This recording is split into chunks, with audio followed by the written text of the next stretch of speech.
let's talk about it now, I guess. Yeah. So, is what we were talking about is that women, we all scoff, I guess the word, or none of us want these challenges. None of us want these, the crap in our life. And we just want to my phrase that I say all the time is I'm done with the learning. I'm ready for the living. Oh my gosh. Lessons Yes. are gone. I'm done. I'm done with the lessons. I've learned for 42 years. I've learned bring on the living already and the enjoyment and the lying on a beach, ideally, right? But it's so funny, this quote that we were talking about, the strength of the hero is directly correlated with the magnitude of the adversary, is so true, because the greater our adversary, the greater our challenge, the greater whatever it is that we've had to withstand, we're still standing. Mm-hmm. So by definition, we got through. So the bigger the challenge that we chose for ourselves, the greater women we become. So it's just kind of it's just a funny dichotomy to know that. And that if we view our challenges, and this is what I think people like us, or anyone obviously tuning into a podcast about this kind of stuff, is feeling, we didn't choose easy. We chose extraordinary. Wow. And if we choose easy, no, everybody knows an easy life, we want it, but we don't really. Mm-hmm. We want challenges. We want to get through stuff. I always think, and I'm sure it's so funny, I was thinking Mount Everest, single parenthood, single motherhood, divorce, all of this stuff. Would you not compare it to not that I've climbed Everest, but maybe we should climb Everest together at some point, maybe just base camp. We'll go to Maybe base. just base camp We'll and go to base see, camp. does it compare to the journey? Well, and this is what I imagine, because I see this image of myself climbing Everest. And I feel like every day single motherhood feels like at any moment I can break. I'm tired, I'm exhausted, I'm mentally and emotionally drained. I'm, questioning what my body can do, if I can keep going. But then you imagine getting to the summit and seeing everything that you've done, everything that you've accomplished. Well, that summit wouldn't be the summit that Everest is if we didn't have a difficult climb. If it was, Exactly. you know what I mean? If it was just some random hill. Because it means something, because you know that you had to fight Yeah. in some ways to get up there. You had to overcome challenges. It reminds me so much of our first conversation when we met, and you were like, parenting doesn't necessarily get easier as they get older. You just get better at solving problems, right? You say it so much better than I did. I'm saying it just like you did. It is. It's true. Look, we don't want problems. When we don't have problems, we're dead. So we just want, first of all, to upgrade the problems. We want higher quality problems. But not only that, we want to become better problem solvers. And then in addition to that, we want to model that problem solving capabilities for our littles. Mm-hmm. We want our children to see, this is what mom went through. This is what dad went through. This is what we did all by ourselves while raising you. Because you know what? Maybe one day you'll have to do it too. Exactly. And I think what I am seeing now, getting older, being a parent, watching others get older and being parents, is Yeah. the kids really need to see that. They need to see that life doesn't always go your way. And there is a point where you will be called to respond. Absolutely. And have we equipped our children with the tools to respond, or are they not going to know how to handle the situation? And that's the thing. Yeah. Yes, I completely agree with you. Yeah. It's so beautiful, because it's if you think of, okay, motherhood at its purest. So this is equipping our children. If you think, oh, I'm getting goosebumps thinking about this. Motherhood at its purest is truly us making our role inconsequential. We're trying to make ourselves unnecessary. When we make motherhood unnecessary for our children, we've done our job. Because when we leave this earth, they've been, you know what I mean? We've parented them properly, that they're Yeah. okay without us. So I love that. I love that feeling that, yeah, they're always watching, they're always listening.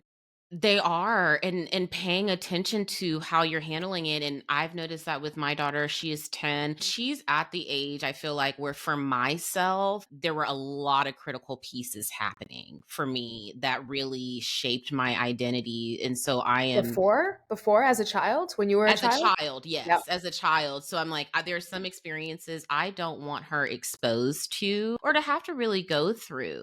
And so it's interesting as I'm showing her, like, let's say, for example, self respect and teaching her, you don't have to stay in environments that you're not respected in, which means I have to model that. of course. And it's always interesting because I'm like, not only am I modeling it for my daughter, I'm doing something for myself that my 10-year-old self wishes she had the ability to do. Exactly. You're healing your nervous system and you're Yes. creating a norm, like a normalcy for your daughter. Mhm. Because when she sees like this idea of my mother respects me, like all of these things, I have self-respect. Again, you don't have to tell her, but that's her home. That's her emotional home. That's where she's going to live. So the second someone disrespects her, she'll be like, "Oh, wait, no, that's not okay. Exactly. That's not how we do things here." Whereas if she grew up being disrespected by family, by friends, by all of these things, the second she meets a man to date who is perhaps, wonderful and kind and respectful to her, that's going to be like, "Ooh, there's something wrong with you because my nervous system, Exactly. that's not Yes. love, that's not safe." So you're Exactly. you're teaching her how to, partner, how to be a good human, with a love interest later on in her life or with her girlfriends or anything. And none of us, like, it's so funny how we grow up and we try to heal. We try to heal all of our I had a wonderful meaning mother, but she's like Ukrainian. Well, her parents were Ukrainian immigrants, so they're Mm, very hard people. Like, no therapy, no talk about feelings, no, like, we just yeah. don't do this, right? So my mom was very loving, but my entire growing up, I felt like my mother hated me because no hugs, no I love yous, no kisses. And when I told her later on in life, I said, I felt like I went through life when you hating me. And she's like, "Oh no, I did your laundry. That was love." And it's like, so I was attracted to men who were incapable of showing love because I needed to prove myself. Please Yeah. love me. Please Yeah. give me whatever crumbs and scraps that you can give me Oh because, my goodness, yeah. let's achieve this. Let's do this. Look how amazing. I'm the best girlfriend in the world. So Mhm. please love me so that we can heal that primordial wound. So, I mean, again, back to the gifts we give our children. And again, my mom was well meaning. Like, my mom loved me. I know that. And yeah, and for her, that was love. Exactly. That is what love was. I was explaining that to my daughter. I was like, we are taught love. Hmm. And we can't really control who's teaching us or how they're teaching us. Yes. And the way I compared it is like, imagine if every day when you come through the front door from school, I say, take off your shoes, Yes. right? I was like, so when you grow up and you have your own house and you have your own rules and your kids, what are you going to tell them? She's like, take off their shoes. Is like, that is how it works. Yeah, and it's a sign of respect, right? It goes beyond taking off your Yes. shoes and habits. It's like we respect our home and we respect another home that we walk into. It's just something we do. Again, it's not something we do, it's who we are. It's who we are. Yeah, you're almost creating, and I know my type A is gonna come out, but you're almost creating like automated workflows for them in their mind, where it's like, if I'm experiencing this feeling with this person, then I need to go stage left or do I need to go stage right? My And God, that's because it's beautiful. ingrained in them that if somebody is disrespecting me, this is the workflow that I take. If I feel safe, this is the workflow that I take. And that's kind of how I envision it. We're doing automation workflows for our kids through our practical actions. Well, and look how funny. You just said an automated workflow. Well, what you're describing is the autonomic nervous system, right? So our Yeah. nervous system at any given moment is telling us, are we safe or are we in danger? So that's like, but I love that's how you saw it, as this automated workflow, when really, yeah, it is, because it's automated because it is It is. automatic. We are conditioned a certain way to behave a certain way, to make Mhm. meaning, in certain ways. Mhm. And that's modeled by our parents. And again, as single parents, we've got a lot on us because we have to be everything to Everything. everyone. And then on top of that, have half the time and need to make double the money. And you know what I mean? Like, we've got everything against us. So it's almost like we need to take those challenges and use them as, I don't want to say an excuse to shine, but use it to light the fire. Mhm. Like, it's not like I'll do this when it's convenient. It's like I must until. Yes. And you know what I mean? And it comes out in our children, it comes out in, what we get out of life. And, like, again, back to the Everest. We're climbing Everest. We're doing the impossible. Well, it's not impossible, but we're doing something. We're Sherpas.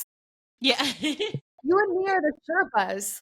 I love that. See, but that's the thing, is it's like you want to be around women who are themselves on their journey. None of us have it figured out. Like, Mhm. it's so funny this when we teach online. I teach not because I know the material or I'm a master of the material. Yeah, I know it. But why do I know it? It's because it's my issues. We're healing together, Exactly. you We are know? healing in community together. Of Yeah. course. And it's just this idea of journey. And, we're all very vulnerable with each other and we're always growing. And it's so funny like that too. When I started studying, I studied design thinking at IDEO. And the reason I went to study design thinking was because I was in the moms groups. And I'm like, we have to solve this single mom problem. There's your type A. We have to solve the problem, right? And I was convinced that the problems that we were solving, so in design thinking, like, I saw the problems were impossible, right? So I'm Yeah. like, we need to learn how to ask better questions, which is the tenet of design thinking. It's about, you've got a problem, and they'll say that, like, for example, my boss is a jerk. Well, when you frame something as my boss is a jerk, it's called a gravity problem. You can't solve for gravity. It's Yeah. just the way it It's is. My boss gravity. is a Yeah. jerk. You could say something like, oh, I'm doomed for life as a single mom. I'll never be able to make ends meet, right? Gravity problem. When you reframe the problem and look at it a different way, so using the boss as a jerk example, you can say, my boss isn't necessarily a jerk, but my boss is bad at feedback.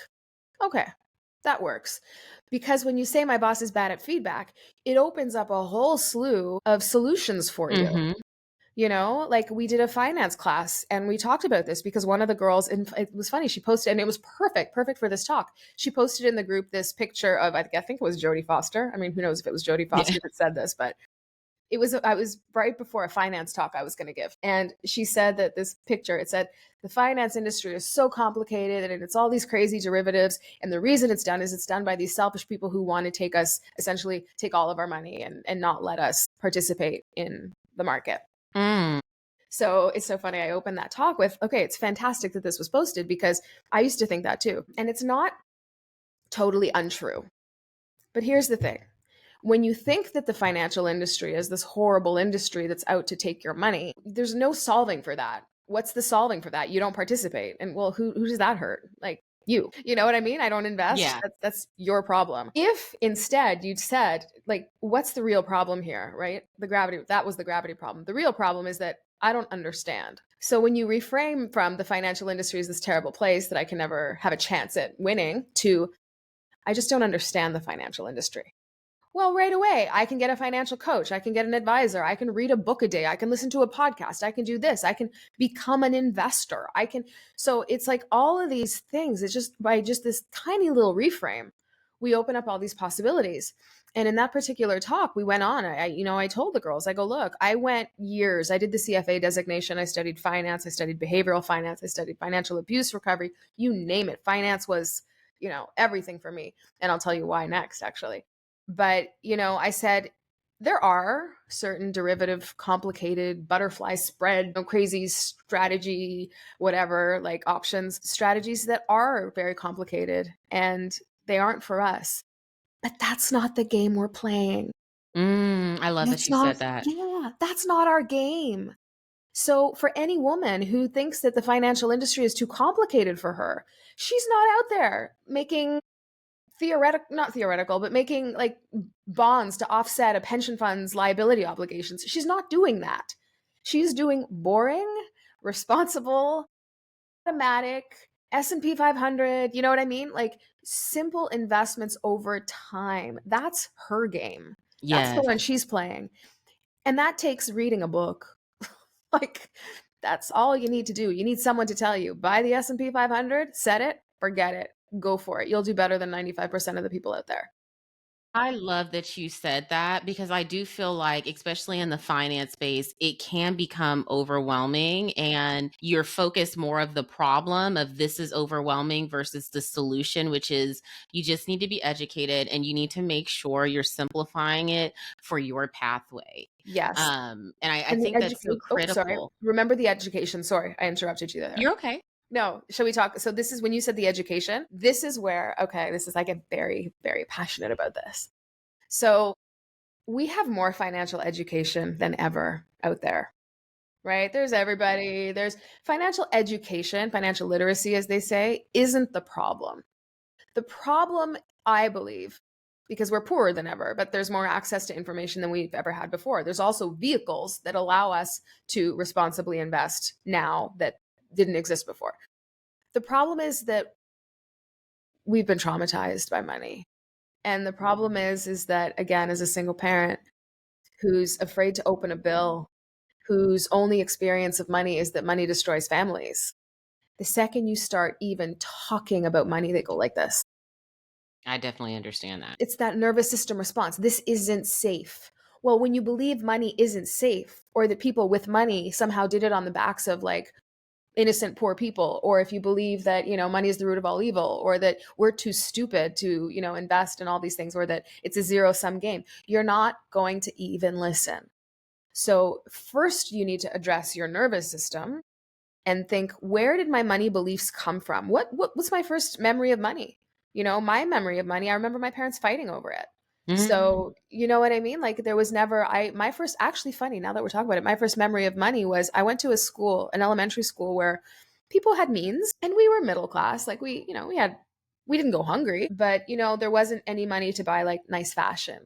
And I remember my first experience where we had this girl in our class, Katrina, and Oh, she wow. This is a very core memory. core memory. She's a beautiful girl, ballet dancer, like stunning. She's still stunning to this day and a gorgeous person. But she would come. I don't know. Do you guys have Club Monaco in the States? You have Club Monaco. Yeah, I think so. Yeah. That sounds very yeah, that Kind of the store? preppy, but like, yeah. And she would wear Club Monaco. And she was so beautiful that I'm like, I asked my mom, I go, can I go shopping at Club Monaco? My mom's like, no, I can't afford that. And I remember that being my first experience with money, being like, I just realized that, you know what I mean? I can't afford that. And it's so You funny. can't get everything you want, and it's not always just because mom is saying no. Yeah. Sometimes it can be, "No, we literally don't have the We means." don't have the means. Yeah. So it's so funny. And another funny money story, years later, I got a job working. Oh, my first job was working at a sperm bank, actually.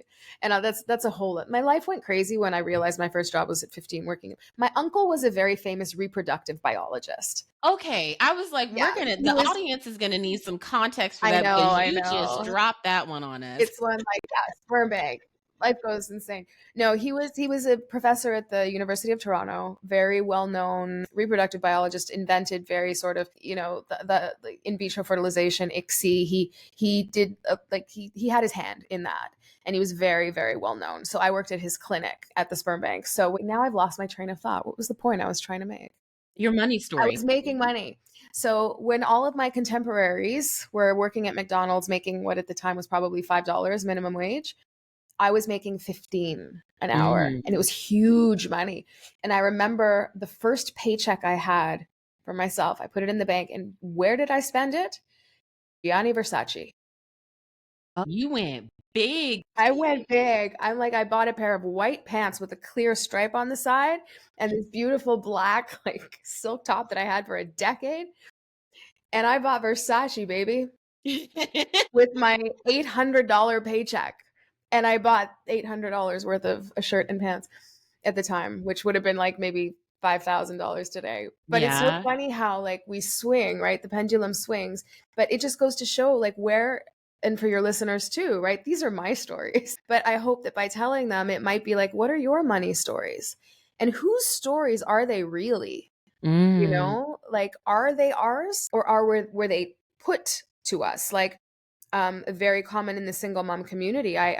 Beautiful, a friend of mine, I remember sitting at the table, and she, was working at a I don't want to say minimum wage paying job, but close to minimum. And she was very, very smart and very capable. And I told her, I said, "You'd make an amazing executive assistant. Why don't you?" Because she's a mom, but she's like, "Let's get this done" kind of mom, like figure it out until kind of Perfect mom. for executive assistants. And in downtown Toronto, they could make up to 100 grand, which was probably 4 times what she was making. So I suggested that, and she's like, "Oh no, I couldn't do it because my family would think like, oh, who am I?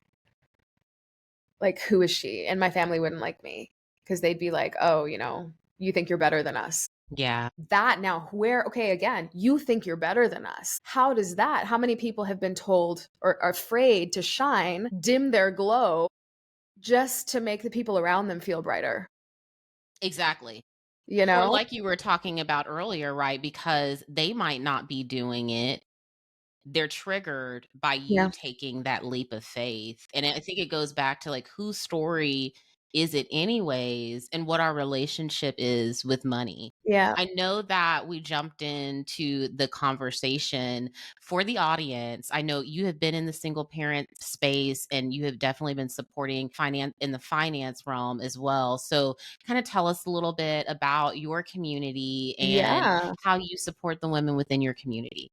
Well, if I may, I'll rewind a little bit to why I started this and Mhm. the reason and my sort of reason, like, yeah, the reason for doing this. So I was a singer living in Manhattan, not a care in the world. I was singing, I was, doing the whole thing. And I met my son's father, who was a knight in shining armor. He was perfect.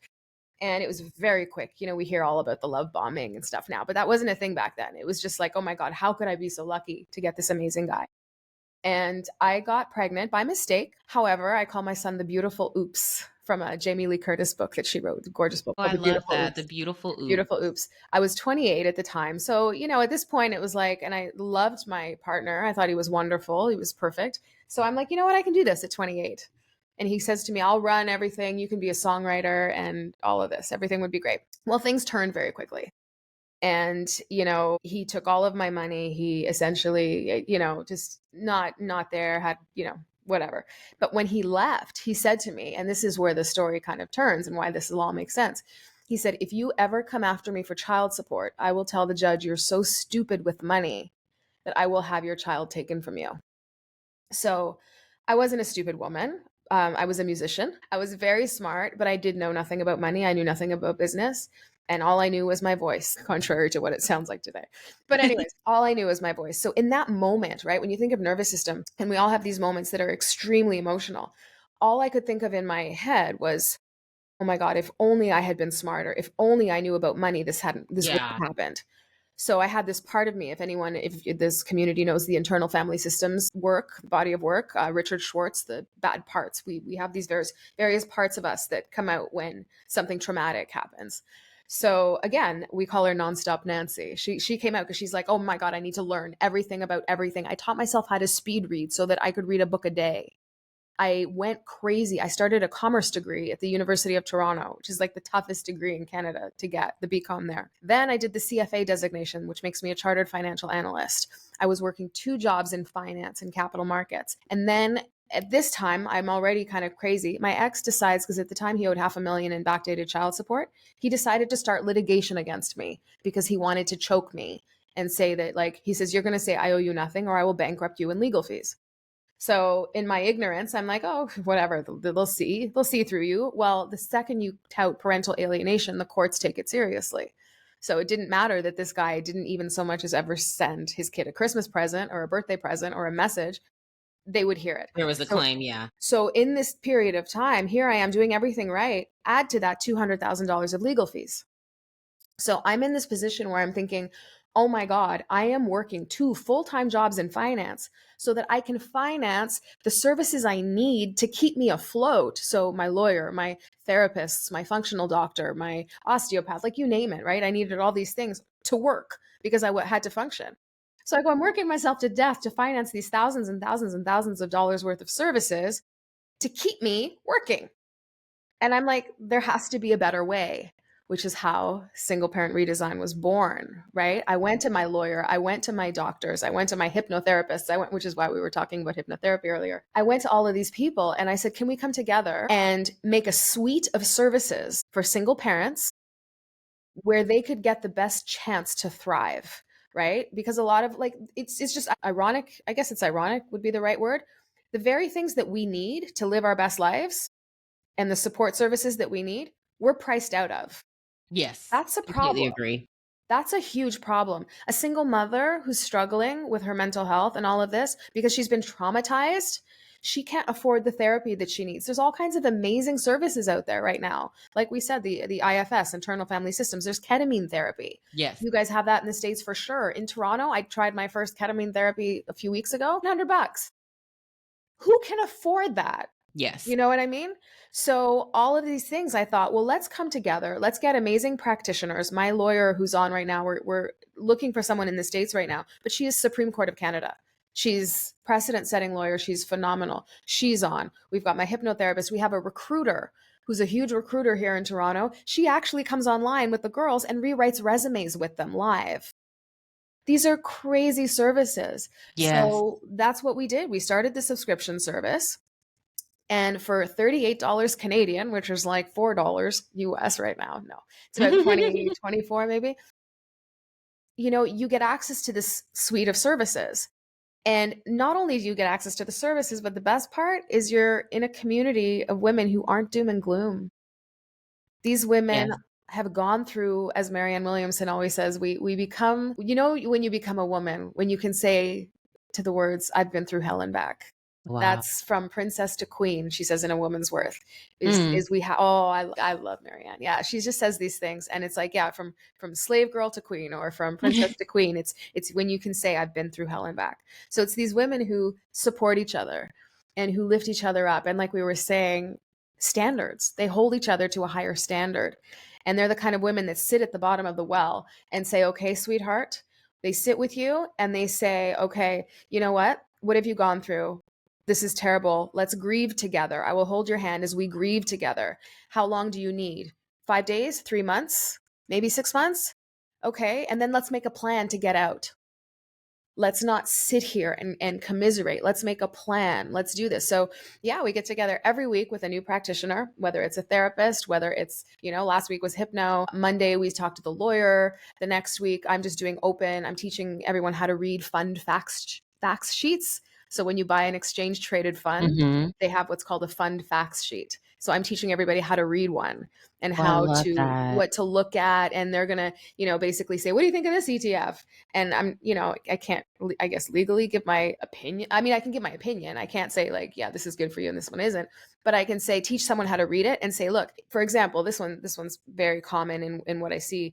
A lot of women post divorce get their husbands, like a percentage of their ex-husband's portfolio, and they'll come to Mhm. me and they'll say, look at this. Is there something wrong with it? And I kid you not, this is like the guy's thing for whatever reason. It's like 75% crypto, 20% S&P 500, and 5% Apple. Okay. That's pretty standard. Well, it's first of all, like let's say it's a $10,000 portfolio. This was a live thing that one woman showed me. She's like, I'm like, okay, is this like a percentage of like a larger portfolio? She's like, no, that's everything. I said, that's all you have. You have 10,000 and that's where it is. And she's like, yeah. I'm like, okay, sell all the crypto. We can't have that risk, right? And then we just have, again, not sexy, not fun. No one's talking about this on Instagram. But you know what? Diverse, like we teach them diversity. We teach them, like owning the market. Don't buy a stock ever, buy the market. And in the Mhm. States, S&P 500, it's so simple. That's just VOO, Vanguard, VOO.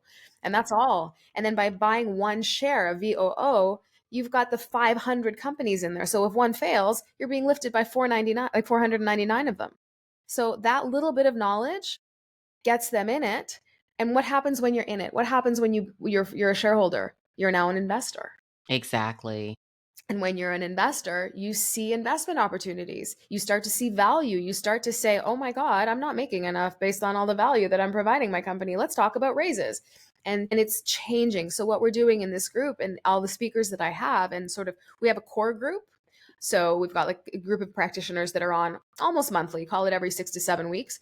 Oh, But then we nice. have guests that always come on. And, we've had an Emmy nominated writer that came on as a guest to talk about how she used writing to heal and offered if any of the moms wanted some coaching, Hmm. ultra low cost. They could get coaching, and in this particular woman has done a lot of work in voiceover. So she was happy to offer coaching in voiceover. We have public speaking. So I'm sure you guys, everybody in the States loves, oh my God, what's the show? Toastmasters. No, no, it's a show. Eugene Levy, the hotel. Schitt's Creek. You guys all love that. You Oh love yeah. the funny thing with Pitts Creek, my mom grew up in that hotel. That was owned by my family. They came Goodness. immigrants from Ukraine, and that hotel they bought to do summer camps. So my mom has, yeah. So, anyways, but that's a totally other story. The point that I'm trying to make is that Eugene Levy and Catherine O'Hara, John Candy, a lot of these people, he's separate, but he did this too. They belong to a troupe called Second City, and in Toronto, Second City is sort of the foremost public speaking school. Mm, They do improv and they do public speaking. Second okay. City is teaching our girls. So, And like, that's you know what I huge. mean? Just to have access, I feel like, to resources, and I feel like we've talked about that in community. That's where you find the resources that you need, so you're not up at night at 3 o'clock in the morning trying to find them Yes. yourself. Yep. You have to lean on people that know, 5% more than you, or that are going to challenge you and push you. And so I love that you are giving that access to your That's, community. I love that you said that. That's the Yes, word. I love That's that the you're on word. here and that our community is going to have access to that as well. And also I think to be educated. You talked about earlier like what the relationship is with your finances and your experience, and I even think about my mom like telling me, finances is a very private conversation. How many of us have heard that? You know It's, yeah. what is it? Not gauche. It's when you talk about finance, it's like it's just we don't do it as ladies. Like Yeah, we it's like don't. it's like poor decorum or Yeah, something like that. But when in reality, I'm like, isn't that the biggest thing that we should be talking about? And I understand, right, the premise of that's not a conversation you can have with everyone, yes. but it is a conversation that you have to be vulnerable to elevate yourself. And I know a question that comes up a lot within our community and even the single parent space is, okay, I do want to educate myself financially and I want to take some small steps. I'm ready to take that. What would you say to them? There's great books out there. There's great podcasts. I mean, if you're just starting from the bare minimum or from the sorry, like ground zero, like just starting. I love on Netflix, you have Ramit Sethi, the I Will Teach You to Be Rich. Oh, yes, And that is that's on the there. book. The book, he has a book, I Will Teach You to Be Rich. He's so just like real. And I love because he's like, look, we're going to see this is what you earn. These are your expenses. You know what I mean? Like, this is called an income statement. This is your balance sheet, your assets, and these are your liabilities. And if the numbers don't match, like, it's like if they don't jive, if your liabilities are greater than your assets, so if you have a negative net worth, for example, it's like, it's not a problem. Mhm. The only problem is not admitting that there's a problem. You know what I mean? Yeah, I So understand it's like that. if you see that you have a negative net worth, there's no reason to be ashamed of that. We all go through it. Like billionaires go and declare bankruptcy and they have a negative net worth and they're proud of it, right? So it's not a bad thing, but he teaches you how to look at them and then how to adjust. In finance, it's always like you think of, or in financial planning, of levers that you can adjust. That's how I think of it. So, for example, if you want to retire with a certain amount of money, well, what are the levers that you can pull? Well, the amount that you save, the amount that you make, right? If, like, for example, if you're also financing your children's school, well, if you're financing your children's school, it's going to push your retirement back a little bit. So if that's a lever that we can push, that, so it's all of these levers, right? Mhm. So I would definitely say start with that book. There's The Psychology of Money, which is a fantastic book. A new book just came out. Oh my God. It's not about money. Okay. I think it literally came out a couple weeks It's ago. called It's Not About Money. I'm gonna tell you one second. I You're think it's good. called It's Not About Money. Everything But Money. It's called Everything But Money. That's a good one. I should just look at oh my God. Amazing ones are Tony Robbins. Mm, Tony Robbins did what are his two books? I know Money Master the Game is a great one. There's The Path that Tony Robbins wrote with Peter Maluk. Again, these are all very digestible books. They're not meant for, you don't need some sophisticated financial knowledge. exactly, like, easy to read conceptually.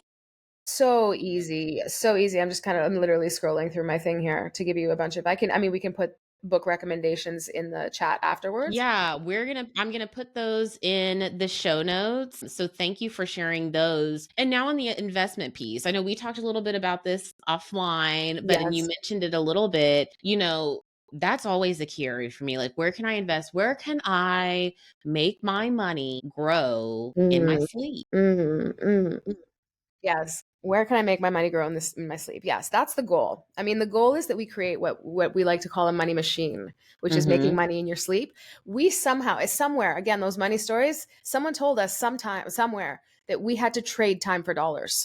Ooh, that was good. We don't trade time. We shouldn't. Rich people don't trade time for dollars, right? Yeah. Their money works for them. They have residual income. They have all kinds of things, like you say, make money in our sleep. So, the goal is, how do you do that? Well, okay, from the investing point of view, when people say, like, where do I put my money so that it works for me? You have to understand, or the first thing to understand with finance, like the biggest thing is, number one, it's always a trade off between risk and reward. Always, always, always. That's how the market works. So, for example, if you go and hear about someone who made 7,000% in crypto, right? That's only, and it's true, it can be, it's only true because it's such a risky investment that it could go to zero. If you, however, invest in something more stable, like whatever, just a blue chip company, even, but I would never say invest in one company. You want to invest in what's called an exchange traded fund, or an ETF, like we mentioned Okay. before, VOO. That's S&P 500 for those of you listening in the States. In Canada, we have VCE, Mm-hmm. which is the top companies in Canada. So, always want an array, a variety, if you will, a basket of stocks, so that when one goes to zero, and they probably won't go to zero in that portfolio of companies, but let's just say one goes down, you're protected by the others. What happens when you buy one stock? Yeah, you could make a huge gain. Yeah, you have stratospheric returns, right? It could. But more likely, it will go to zero, which is a problem. So when you have people, and also, look, there's traders. I worked as a trader for years. There are people with sophisticated levels of financial acumen, sophisticated computers, Bloomberg, all of these things that are giving them real-time information, and they're wrong most of the time. Mm. So, in the psychology of money, Morgan, I think it's Morgan Housel, I think, he says that in finance, it's the only industry where someone who's a complete novice can actually do better than someone with years and years of knowledge, because we have like biases. We have, we think we're smarter than everybody else. So That's a very good point, and it yeah, actually gives me a lot of confidence. 100%. Well, because if you haven't been like, oh, I know this and I have this sophisticated strategy and I'm going to do this and I'm going to do that and I'm going to, get my hands in this, you're just like, I don't know. So what I'm going to do is I'm going to take $50 at the end of every week and I'm going to invest it in the broader market and buy myself an exchange traded fund. VOO right now is trading for 550 for one share, but you can buy fractional shares if you want a smaller Mhm. bit of that. But you own all the Magnificent Seven. So you've got Nvidia, you've got Apple, you've got all these companies in there, the top 500 companies in the States. So that's all you do, and then you don't get sidetracked. So psychology, investor psychology, is when the market's okay. Here, let's do a test. You've got a portfolio that's worth $10,000. You look at your portfolio one day, like the next day, and it's $9,000. What do you do? What do you think? Ooh. What do you want to do? What do you think most people do? Do They they get, pull out? yeah, they get scared, Yeah. right? When things get down, you're like, oh my God, I'm scared. I hate this game. I'm finished. I'm out. Well, okay. 3 out of 4 years, the market always goes up. 1 year, it goes down out of those four on average. I'm talking long term, right? Yeah, of course. So if you hold on, it will always go up, you know? So, it's again, it's knowing, if anything, if the market goes down, you buy more, Mm. right? Because you're getting it 'Cause you're cheaper. anticipating, yeah, and you're Yeah. getting it cheaper, And yeah. it's what we call dollar cost averaging. Essentially, you can dollar cost average down. So, for example, if your average price that you've paid for a stock, call it, like, again, let's go VOO. So if its average is 550 and you have one share, and then you see it's gone down to 500, and then you buy it at 500, well, your average cost is 525. So you're averaging down every time you buy I when it's see, lower. okay, when it's lower, okay. And that's your goal. And it will go up over time, but you don't even like, so for example, in our group, one of the girls is like, "Oh my God, the S&P 500 fell 3% today." And it was big news. She's like, "Why did it happen?" So anyways, I didn't even know. No, I didn't know that had happened. And I read online and yeah, like okay, like hedge funds needed to like it was kind of sophisticated. Hedge funds needed to like cover shorts and it had to do with Japanese like it was again, it was sophisticated. There were two main reasons. And I kind of explained them very simply. And then I said, but we don't care. Because again, if we listen to the minutia, first of all, we're busy. We don't have time Mhm. for this. That is true. You know what I mean? And if it stresses us out and we want to know why and all of these things, like again, I just dollar cost average. I throw a bunch into the market like every week. That's it. That's all I do. And that's all anyone needs to do. And it's so funny how I studied. So the CFA is like a 3-year intensive, it's like the MBA of finance. And again, so sophisticated, so specialized that we learn all this stuff. And you get to the end, and then you realize that everything you learned doesn't help anyone. Like, Oh, wow. And excuse me, that's a realization, isn't you it? know, like, yeah, this could help if I was working at some hedge fund or a pension fund and trying to, offset, like make some sophisticated options strategy or whatever. But again, how does that help the mom trying to get her family through? It doesn't. And back to the idea of it's not our game. Our Mhm. game is a simple, responsible, not so sexy strategy. That's it. And it's so funny that the challenge is not so like we go back to the financial literacy. The challenge is not knowing what to do. Because if you just trust me, and I will show you Warren Buffett says the same thing, and I would trust Warren Buffett over me. Been doing it a little longer with a little bit more success. He says for any investor, for any regular person out there, you're always just better buying the S&P 500. So if that's all you do, that's all you need to do. You can go today and buy a share of VOO for $550. And that's it. And that's your investment. And you will see it grow over time. You will outperform almost everybody out there because when you get in there and you start like, "Oh, maybe I should buy this. Oh, this is sexy. Oh, this isn't good. Oh my God, it's going down. I'm going to sell. I don't know when to buy." Like that's stressful. And Yes, it is very stressful. and there's actually a study. It was so funny. I can't remember who did the study, but the study is that someone's like they took people and they realized that the portfolios that did the best were the ones where the people looked at them the least, right? Because there's trading costs. Every time you Yeah. make a trade, it costs. So, when you get in there and you're like, "Oh my God, it's dropped. I need to like liquidate or, you know what I mean, sell this." Like you don't know what's going to happen. And if you do, that's called insider trading. And if you trade on that insider information, you go to jail. So we Mm, don't do that. You know what I yeah. mean? Like, so yeah, the markets are a funny thing, but that's exactly it. If I could, again, from the financial piece if I could tell your listeners one thing, number one, if you've ever been told that you're stupid with money and that investing isn't for you, that's not true. You weren't born with that story. Someone gave that to you, so you need to get over it. It's not true. You need to tell yourself, "I am your new identity." How they say like manifestation, whatever. "I'm a millionaire. I'm a rock star. I'm a Yeah. supermodel." And then your nervous system is like, "Yeah, right. You can't even pay a bill." Like so you need to find a new identity, and that new identity is, "I am learning how to be a responsible investor." You can get behind that. Yeah. And I would say, so again, if I could leave you with anything, is number one, you can do it. Number two, the game that you're playing is not a complicated one. So you're playing a simple, simple game. All you have to do is Google dollar cost averaging. That's our game. Or look up Warren Buffett investment advice. Like, again, but again, we make it complicated and we don't even like, it doesn't take much Yeah. you know what I mean? And that's not what you need, and I love that you said it where it's like, "That's not the game that we're playing." I feel like I posted it on my personal Instagram, because and this is outside of the finance realm, but I work out, I'm consistent with it, but I get a lot of questions from moms where it's like, "How are you doing this?" I see all these people on TikTok, and they're working out 2 times a day in 3 hours, and they're up at 5 a.m. I'm like, "We are not playing the same game." Love that. You know what I mean? Like, I have and the way I Wants to expressed play it that was game. I don't want to play that game. I know, I'm like, 3 2 hours hours a is a day. little I want extensive. to eat the damn cookie every once in a while. That is true. Sometimes I just have to eat the bread, but it was more of a post saying like you how you approach this is going to look different, right? You have dependents. So, yeah, you probably can't afford time wise to be somewhere for 3 hours, Yeah. right? Especially as a single parent, you might not be able to leave your house with with your kids at home at Mhm. 5 a.m. So, trying to play the same game that a single woman is playing Yep. with no dependence is going to consistently leave you in a space where you are mentally discouraged. And you also don't know what game she's playing.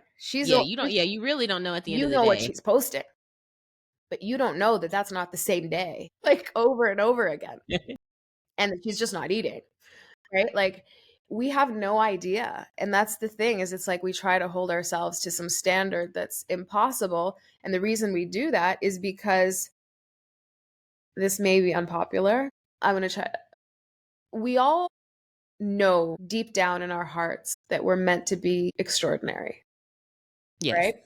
Especially again, this particular audience who's listening to your work about being an amazing person, you know that they know they're meant for greatness and meant for more. Yes. But I think somewhere deep down, if we don't show up fully, if we don't shine as brightly as we can, we're not as devastated when our dreams don't come true, Mm. right? So for example, you know, even when I'm trying to build my community, and if I don't, because my heart is it's my heart, it's everything. But if I say I didn't really give it my all, it doesn't reflect on me. You know what I mean? Oh, I was busy Yeah. doing other stuff. I was busy Yeah. doing other stuff. I didn't, that's why, you know? Oh, I like that's what I mean. So it's almost like when you are extraordinary, when you're someone who wants to shine and believes you were put here for a reason, and when life gets really tough, it's almost like we search for that excuse. Yes. And that's the part that I'm like, it's unpopular because it hurts. It causes you to look within. Where are your Mhm. blocks? And in building my community too, I'm seeing a lot of my blocks. Like where do single moms don't want to hear from me. Like, you know what I mean? Like there are a group of us that want to improve our circumstances. And again, not just improve our circumstances, use our circumstances as a means by which to become fantastic. Exactly. So again, these are my stories. So what stories do all of us have? Like if we were put here, if everything, like we were talking when we first sort of came on, imagine a life where we wrote all of our challenges and all of our tribulations and our heartbreaks and the tears and the loss and the grief and the ruin and all of this, and we planned it on purpose. And the reason we planned it on purpose is because we knew that to get through those things, we become extraordinary people. So, and whether it's true or not doesn't matter.